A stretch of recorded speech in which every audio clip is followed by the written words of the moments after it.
This is Thriving in Business and Life, and I'm Christopher Harding. And I'm Will Wilkinson. Welcome. Today we're going to introduce our theme, Thriving in Business and Life, and make the fundamental distinction between thriving and surviving. And Chris, you pointed out that we actually didn't do this in our first episode. Small oversight.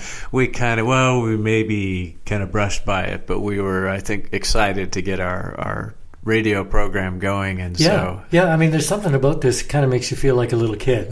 I mean, we have so much fun doing it, but then realizing other people actually listen to it later, it's a bonus. At least we hope, right? 18 people and our mothers, except they're not around.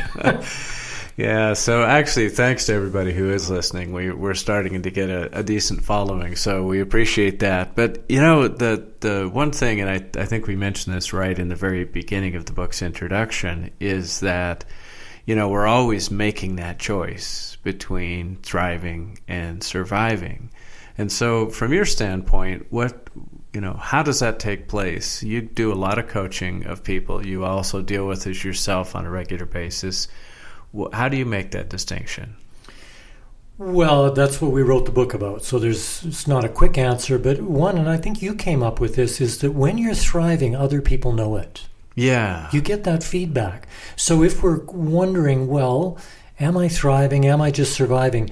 Instead of trying to figure out what the difference is, just ask, well, what do people think of me? Would somebody say, hey, Will is thriving? Or not. Right, and that can change from day to day. Absolutely. You and I were talking before we started here today, and I was sharing with you that over the weekend, I just became Eeyore. You know, I was like just had the wind knocked out of my sail. I was like really depressed, felt like, if I'm going to put me on the surviving or thriving scale, I'm just hanging on by fingernails. Right. And I think it's important for people to realize that, we didn't write this book because we have it all down and we're magically thriving all the time. Right. We wrote this because these are tools we actually use ourselves to help ourselves get from the doldrums when they happen to a different state of being, a different state of mind. Well, that's probably the primary distinction we want to make, really, is that we're not polished experts who never have anything to deal with. I mean, as far as I've seen, that's really kind of an illusion. I've never really met that person yet. Yeah, behind the curtain so many times with people who are purporting to have their stuff totally together, there's a lot of hidden things. And you and I have both always, since we started working together, and I think it was part of our own ethos, realized the value of transparency. Yeah, transparency with each other, transparency with our readers, our listeners, our viewers. There's something about that builds trust, because the people who are kind of spectating what someone's offering, they know authenticity when they see it, hear it, and feel it. They know. Yeah, so we can, put up a pretense, I'm there, you're not, but it's not authentic. And I, for instance, just with you sharing your vulnerability with me, and I think for me sharing mine with you, and then sharing it with our audience, it develops this sense of, wow, we're all being honest together. And that's an amazing culture to be in. I mean, that's part of the thriving culture, is being honest with each other. Yeah, authenticity is a huge part of it. And, one of the things we did in the introduction of the book, which we didn't yet do on the program here, was give a little bit of backstory on ourselves, pull out a couple of moments or incidents in life that were really defining for us. And I know you shared one in the book in regard to your wife, and maybe you can tell us a little bit about that and how that impacted you and why it's become such a defining moment for you. Well, I'm happy to share the story, and as a preamble, I understand that many of our listeners have gone through much greater challenges than I have. So this is mine, and it was very challenging for me. 8 years ago, I got a call from my wife, who'd just been to see her doctor, and she encouraged me to come home right away. And you can tell in someone's voice when something's up. So a few minutes later, I was sitting in our living room in our home here in Ashland, hearing those words that nobody wants to hear. I have cancer. Yeah. So my wife got her diagnosis of uterine cancer. And this was such a shock because she's Miss Health. Yeah. Do you know anybody who does more than my wife for her health? No. She's, nutritionally and just attitude-wise and meditation and, everything. Yeah, so you can imagine my surprise and both our shock. Anyway, given the situation as we assessed it and did our deep research, she needed surgery. She had surgery. It was successful. Didn't need chemo. Didn't need radiation. 8 years later, she's doing well. It's a day-to-day thing, though. She needs to watch her health. But the challenge for me, and why I chose to disclose this in the introduction to the book, was it forced me to engage. And the lesson I learned, and am still learning, is my reluctance to engage with pain, with suffering. And I know I'm not unique. But for me, this was really quite a shocking revelation that I will avoid pain and suffering as much as possible. In this case, I couldn't avoid it. I had to face it and go, well, our lives just changed. And guess what? They changed forever. I appreciate you sharing that. And I want to push back just a little bit because I think you could have avoided it, actually. And I'm not saying that would be a good thing by any stretch. But I have friends who've had gone through really tough health circumstances, and sometimes their spouse or partner really couldn't meet them in that place. And it became a very isolating experience for both parties, often really dissolving the relationship because they couldn't meet in that place of pain and find a way through it together. And so one or the other of them, sometimes both of them, really went into heavy denial. And again, we're talking about thriving, and so one of the things that we're learning as we go is that one of the characteristics of thriving, as we said, is authenticity. The opposite of that might be denial. It might be, creating a false picture of who we are. Well, exactly, and I think we're really aiming to make a distinction between thriving and positive thinking. Yeah. They're very, very different. Positive thinking in my story would have been, hey, honey, we'll get over this. Everything will be great. You know what? It's not great. Yeah. It's not. It sucks. But we have to live with that. We make the best of it. And we have a thriving life. You know that. You know us. Yeah. So thriving includes both the bright, sunny sky with the birds chirping and the deep, dark earth with roots going into the darkness. Yeah. There's nourishment in grief. And I know our listeners have gone through their own dark nights of the soul. They understand what we're talking about here. Absolutely. Yeah. And it's, I think the willingness to sit through that together and support each other through it in a genuine way.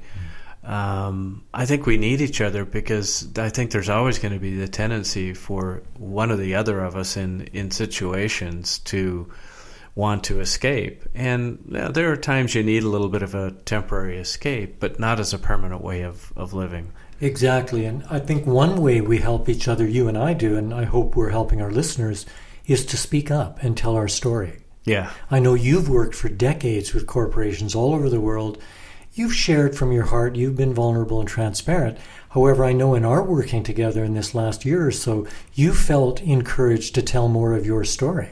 Right? Yeah, that's true. And I want to invite you to do that right now because you've got an amazing thriving story. Well, it is remarkable what it takes to wake us up sometimes. I sometimes feel like there's an old saying, feather brick truck, and what that I get a big image on that. Life will initially try to wake us up with a feather, a little tickle, and then if that doesn't work, we get hit upside the head with a brick, and if that doesn't work, it's as the truck heads our way. Right. And, I've had a couple of truck incidents. One of them in particular that I do share in the introduction of the book is that in Los Angeles during the Northridge earthquake, I died. I was basically thrown out of bed. The building was rocking and rolling,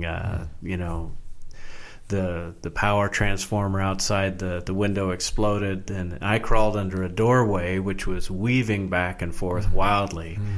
And as the doctors explained to me later, naturally I was resuscitated, hence I'm here. I figured that out all on my own. Yeah. Well, they said to me that sometimes when your heart reaches maximum velocity, for too long of a period, it just goes into heart failure. And that's what happened to you. Yeah, it just stopped. And I felt it stop. It was a very bizarre feeling to suddenly realize your heart just stopped beating. And I'm hammering on my chest trying to get it restarted. Oh, my God. But feeling kind of the oxygen drain out of my system, it's kind of like somebody turning a rheostat down. And you remained conscious of that through the process. I did, and I did some major praying at the time, because it was like, oh, wow, this is it. It's like they say there's no atheists in a foxhole. So suddenly God was very real. Yeah, truly. And I had my life flash before my eyes, that experience that people talk about where you get a life review because you're starting to slip into timelessness. Yeah. Right. So, you can experience things in what we would calculate as a second or two or five. But out in timelessness, you experience it in a whole different way. And you're reminding me of a joke Woody Allen made. He said he had a near-death experience and he saw his life flashing before his eyes, and he said, "Wait a minute, that's not my life." Yeah, he also said, "I don't have a problem with death. I just don't want to be there when it happens." Yeah, exactly. I think he might have been also the one who said he knew what he was going to die because his birth certificate had an expiry date. Yeah, whoever, if mine had an expiry date, it apparently wasn't this particular date. Well, thanks for that. Yeah, I had a friend who lived in the same complex with me, and she got out into the street, and when Maggie noticed I wasn't out there with everybody else, she sent security back in. They went back in with a couple of our neighbors who were MDs and revived me. And so, it wasn't a surprise to me that I was going to be revived. I actually remember making that choice of seeing people starting to approach me from the other side and kind of saying, "Hang on, Grandma, I'm not coming yet. I'm going back in."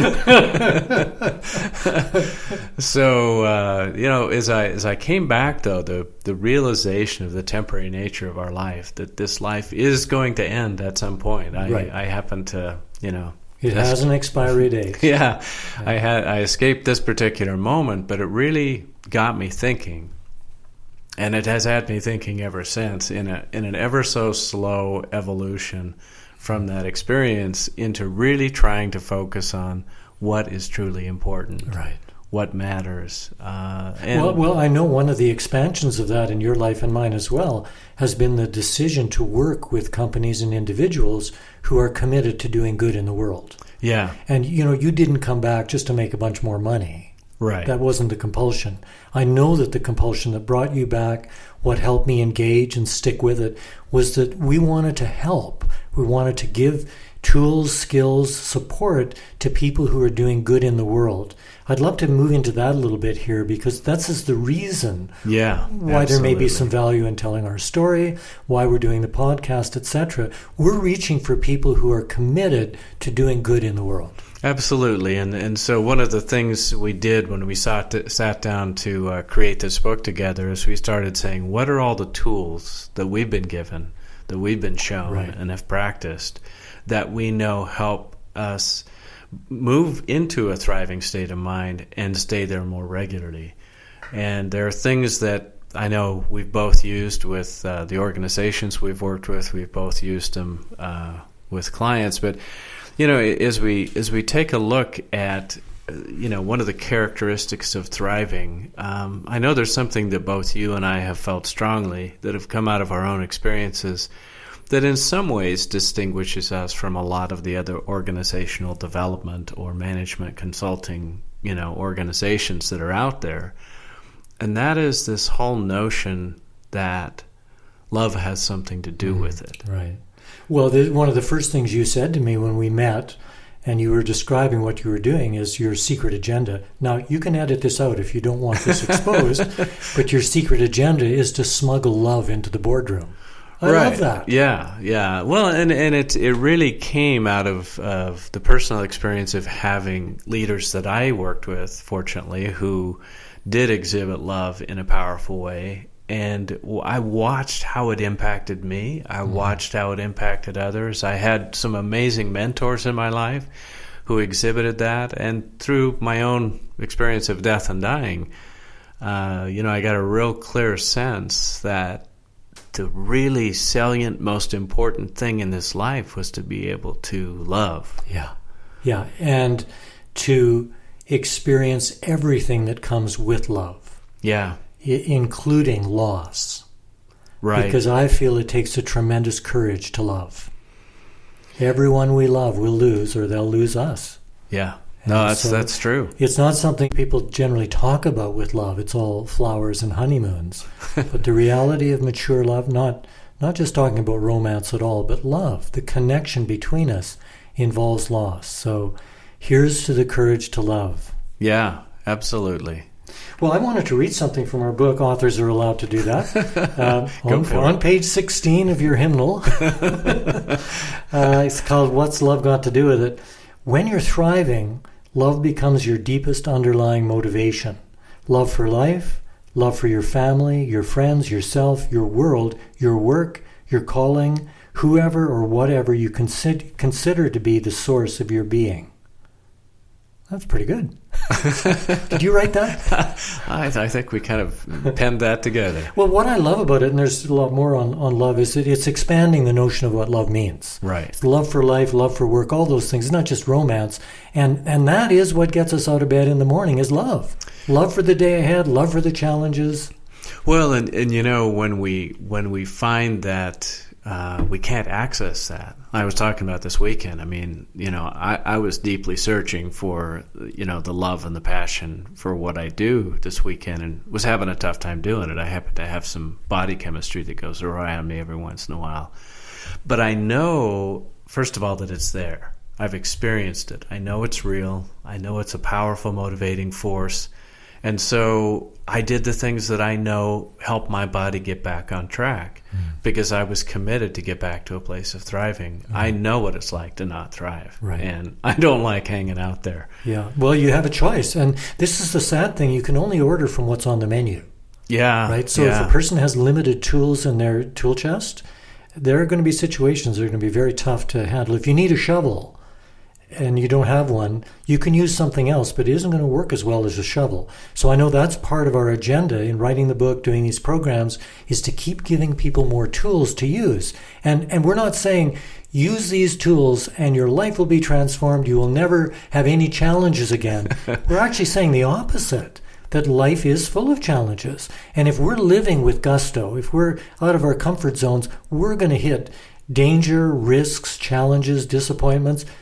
The question is, do we have the tools to deal with them? And then will we make the choice to use those tools? There's those two things. Yeah, absolutely. Right? Because we can have tools that we don't use. Yeah. And, that gets into support, which is something else we want to provide, is support for people to use their tools. Well, and acknowledging, in relationship, I happen to be fortunate to have a wonderful wife who noticed that I was, sucking canal water and what an image. And, was encouraging me to hey, let's go for a walk. Let's, those things that she knows that when I, have that happen, she knows that helps me get back, walk, work out, meditate, those types of things. And it's interesting because one of the things that we've talked about the last two episodes is the power of story. Right. What's the story I make up? And this tools piece is so important because I know the power of story. I know that how we frame a situation defines our experience of it. We've got that thing called the reticular activating system that it filters our experience to confirm our existing reality. Well, over the weekend, my existing reality was that life is sad and depleted, and I'm not sure there's any value. I mean, it was a really dark place, but there's this hint of a memory of, but I know that there have been times when life's been awesome. So I'm going to go on a treasure hunt to find life being awesome again. And I have some tools, and part of it is, my state of mind. Part of it is those basic things of walk, work out, meditate, because I know that place exists. And so that's something I always want to encourage us to do, is look for more tools, use the tools we have, and like you said, find the support that we need. Well, and this is the thing. When we're looking for that, we find it in the most unlikely places. Yeah. I'm remembering right now listening to a chiropractor from the East Coast years ago doing a presentation on this very topic. What do you do when you're having trouble? And he read from the pilot training manual for the New Hampshire Aviation Association or something. So this was for pilots. And it was, what do you do when you're lost? Oh, wow. And it was called the 4 C's. And number 1 is to climb, because you don't want to hit a mountain. So you climb. In other words, you and he said your altitude is your attitude. Right. Yeah, your attitude determines your altitude either way. So you climb. In other words, you look for something brighter. You kind of raise up a little bit. You know the feeling. Yeah. I'm sure you did that. So number 1 was climb. Number 2 is communicate. Right. Tell somebody, hey, I'm lost. Yeah. I need help. Yeah. And so then you're communicating with someone and you confess, I'm lost. That's why I'm communicating. I need help. Yeah. And then hopefully you get back some advice. Number 4 is comply.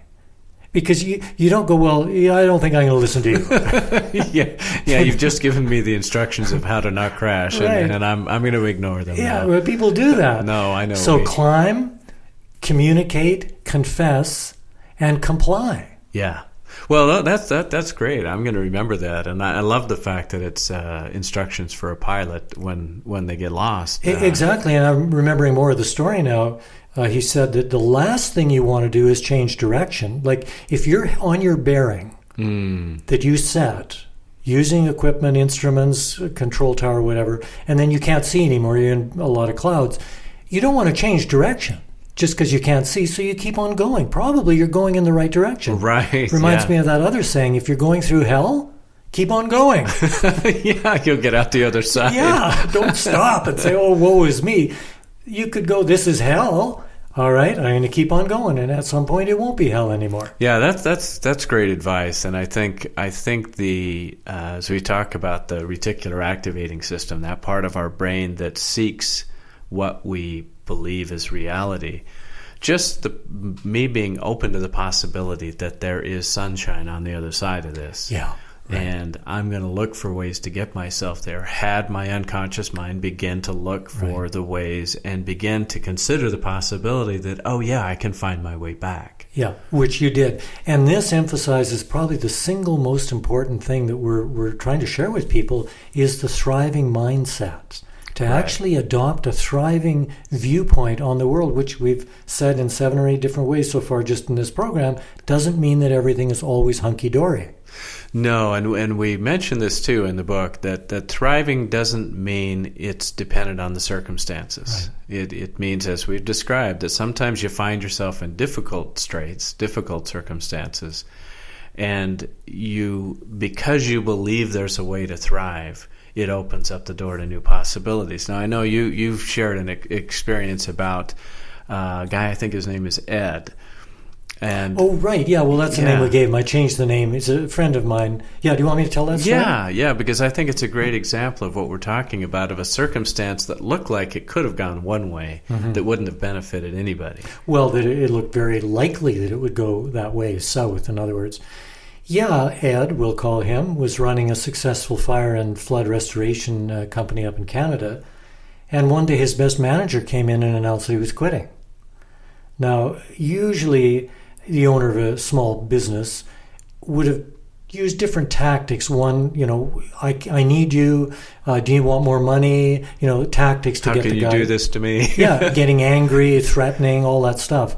Ed was a pretty thriving kind of guy. So what he did is he said, well, sit down, let's talk about it, which meant him listening. And he listened to, I think we called the guy Dave, and he talked about, I got big financial problems, my wife is threatening to leave me, my health is suffering.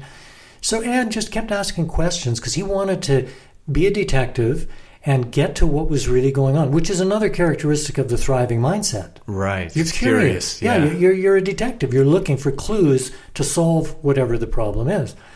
So at some point in the storytelling, Ed said, well, here's an idea.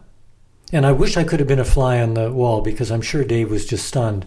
He said, why don't we convert your truck to natural gas? Dave said, what? And at the time, there was a program in Canada that gave you $500 back or something, big rebate on doing that. And by the way, you get a lot better mileage on natural gas. I mean, just like double. I think it's between 2 and 3. I did it to a car I had up there. Well, here was what Ed was thinking. Dave was working on the weekend to make more money, which was really ticking off his wife. And he was doing that to cover the gas expense. Yeah, he had a big old clunker of a truck that was guzzling gas, so he was doing that to pay for the gas for his truck. So Ed saw through the labyrinth of this situation. He said, here's a thriving solution. Let's convert Dave's truck to natural gas. Company will help him pay for it. He's worth that to us. He'll get better gas mileage, spend less money on gas. He won't need to work on Saturdays. And that's exactly what happened. Dave stuck around for years, became even more of the best manager he had. Everybody was happy. You know what I love about that is it was such an off-the-wall solution. Yeah. One that you just wouldn't think of. And so that really gets down to the whole heart of it. Is that we don't even necessarily have on our radar scope what the next solution will be. Right. But when we start to be open to the possibility, we could even say the likelihood, if we want to be optimistic, that there is a solution out there. Well, one thing that the people that we help tell us is that they start to really stand out in a crowd because the crowd is often discounting a lot of data which they're just writing off, doesn't have any value. They've got biases against it. The thriving mindset means we don't disregard anything. We're curious about everything. And we're expecting to find something of value out of the blue. So that's what led Ed to being able to come up with that solution. He was consciously expecting to find something unusual, and he did. Well, and I guess if we're going to do a takeaway for this week, I think really what I would look at is considering the possibility that there are solutions that we haven't even thought of yet. Right. That there are resources and people and help that we may not even be aware of, or we maybe know them but didn't know they could help us in that way. And that by simply being open to the possibility of a solution, we start our mind engaging in a whole other level of it being curious, it being a detective, looking for those opportunities to pop up. Yeah, well, one of the easy analogies for thriving is a garden. And we might just find some weeds in our garden have a value. A lot of weeds are medicinal. Well, thistle for starters, exactly. Dandelion makes a great coffee substitute. So it's an adventure to adopt a thriving mindset and look for unexpected help. Well, we'll call Ed's detective work the impossible challenge.